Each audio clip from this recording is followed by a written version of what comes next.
வணக்கம், welcome to Yogashree kitchen. நம்ம kitchen இன்னைக்கு என்ன பார்க்க போறோம்னா கொள்ளு துவையல் எப்படி பண்றதுன்னு பார்ப்போம். நல்லா ஈஸியா சிம்பிளா கொள்ளு துவையல் எப்படி அரைக்கிறதுன்னு பார்ப்போம்.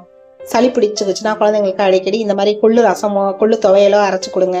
சளி கொஞ்சம் டக்குன்னு குறைஞ்சிரும். அடிக்கடி மாத்திரை மருந்தெல்லாம் வாங்கி கொடுக்காம இந்த மாதிரி கொள்ளு துவையல், தூதுவளை ரசம் இந்த மாதிரிலாம் வச்சு கொடுத்தோம்னா குழந்தைங்களுக்கு சளி அடிக்கடி பிடிக்காது. இப்போ கொள்ளு வறுத்துப்போம். ஃபர்ஸ்ட் வெறும் வானிலையில் நான் ஒரு கப்பு கொள்ளு எடுத்துருக்கோம். ஒரு கடாய் வச்சு இதை கொள்ளு நல்லா வறுத்துக்கலாம்.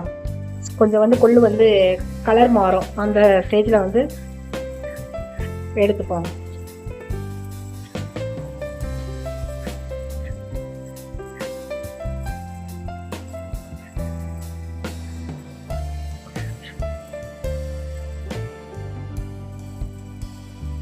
கொள்ளு நல்லா வறுபட்டுருச்சுங்க. பாருங்க, கொள்ளு கொஞ்சம் கலர் நல்லா மாறி இருக்கு. இதை மிக்ஸி ஜார்ல மாத்திப்போம்.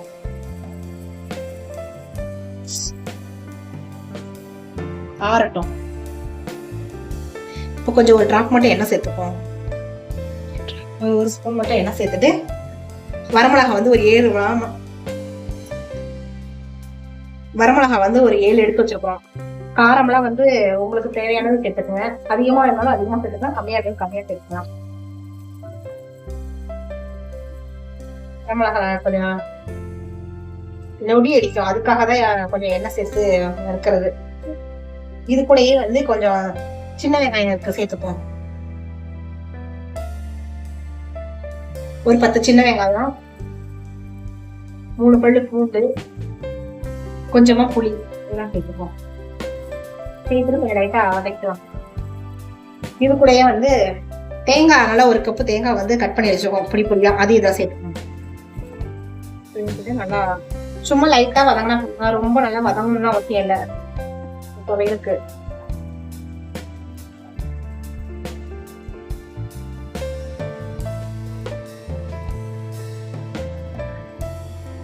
நீங்க கொப்பரை தேங்காய் இருந்தா கூட அது கூட போட்டுக்கலாம். ஸ்டவ் ஆஃப் பண்ணியாச்சு. இப்ப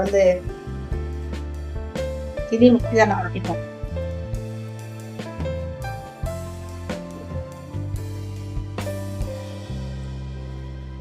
இது கூட கொஞ்சம் பெருங்காயம், 1/4 டீஸ்பூன் பெருங்காயம் சேர்த்துப்போம்.